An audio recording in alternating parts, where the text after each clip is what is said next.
င်းစင်သူပရိသတ်များအားလုံးပဲမင်္ဂလာပါရှင်။ကျမတို့ရဲ့ Q Story Channel လေးကနေပြန်လည်ကြိုဆိုလိုက်ပါရစေ။ Channel လေးကနေဒီကနေ့မှတင်ဆက်ပေးသွားမယ့်ဇာတ်လမ်းလေးကတော့မြို့ရောင်ချီမင်းသားလေးရဲ့အချစ်ဇာတ်လမ်းလို့အမည်ရတဲ့ဇာတ်လမ်းလေးပဲဖြစ်ပါတယ်။ဗန်မင်းကြီးရဲ့တနာကျင်နာမှုကြောင့်ရရှိလာတဲ့သားတော်ကလေးကြီးပြင်းလာတဲ့အခါမှာ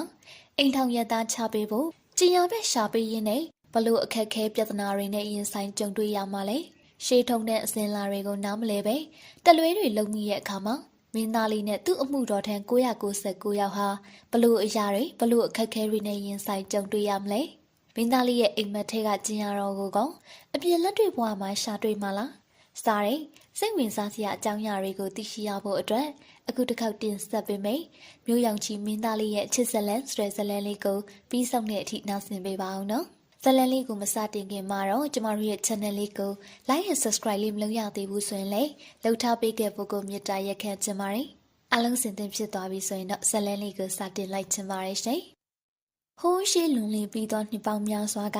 လန်လီဒေတာမှာရှင်းထောင်လို့အမည်ရတဲ့မြို့တော်တစ်ခုရှိခဲ့ပါတယ်။အဲ့ဒီမြို့တော်ကိုတမာရီဘီရင်နဲ့မိဖုရားနန်းစုမီတို့ကအုပ်ချုပ်ခဲ့ကြတယ်။ဘီရင်နဲ့မိဖုရားဟာရှင်းထောင်မြို့ကိုစီပင်သားရဝါပြောအောင်အုပ်ချုပ်နိုင်ခဲ့ပေမယ့်အိမ်ထောင်သက်စစ်စုနှစ်ပေါင်းများစွာရှိလာခဲ့သည့်တိုင်သူတို့မှသားသမီးရတနာမထွန်းကားခဲ့ကြလို့သူတို့ရဲ့ထီနန်းကိုအမွေဆက်ခံမဲ့သူမရှိဘူးဖြစ်နေခဲ့ပါတယ်။မိဖုရားကြီးနန်းစုမီဟာသားသမီးအလွန်လိုချင်တာကြောင့်တီလန်းဆောက်တည်ပြီးတော့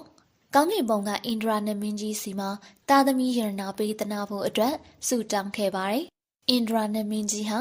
မိဖုရားကြီးနန်းစုမီရဲ့စိတ်အားထက်သန်မှုကိုသိလိုက်ရတဲ့အတွက်ကြောင့်ဘုံဘိုးတတော်ဝါတကောင်ကိုသူမရဲ့တအိမ်မှာတရေတီစေဖို့အတွက်စေလွှတ်ခဲ့ပြီးတော့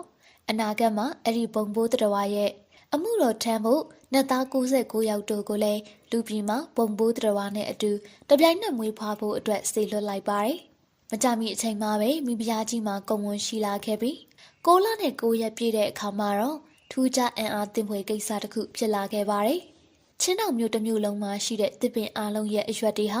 အဝါရောင်ပြောင်းသွားသလိုမြစ်ရည်တွေဟာလည်းအနီရောင်ပြောင်းသွားခဲ့ပါတယ်။ဒါအပြင်ကြောက်စရိခွဲတွေဟာလည်းအစိမ်းရောင်အဖြစ်ပြောင်းသွားခဲ့ပါတယ်။အဲဒီလိုထူးခြားတဲ့ဖြစ်စဉ်ဟာ9ရက်တိုင်တိုင်ကြာမြင့်ခဲ့ပါတယ်။အဲ့ဒီအချိန်အတော်အတွင်းမှာပဲမိဖုရားဟာသားတော်လေးတစ်ပါးကိုအောင်မြင်မြင်နဲ့ဖွားမြင်ခဲ့ပြီးအဲ့ဒီသားတော်မင်းသားလေးကိုတော့မင်းသားစိမ်းရစာလို့အမည်ပေးလိုက်ကြပါတယ်။မြို့သူမြို့သားတွေဟာသူတို့ချစ်ခင်မြတ်နိုးတဲ့ဘုရင်ကြီးမှာအမွေဆက်ခံမဲ့သားတော်တစ်ပါးရှိလာတာကြောင့်အလွန်ဝမ်းမြောက်ကြပြီးတော့ကြီးကျယ်တဲ့ပွဲတော်ကြီးကိုကျင်းပခဲ့ကြပါတယ်။ကျင်းပနေတဲ့အချိန်မှာပဲအိန္ဒြာနမင်းကြီးဟာကုံသေးတဦးအတွင်နဲ့ချင်းထောင်မြို့ကိုရောက်ရှိလာက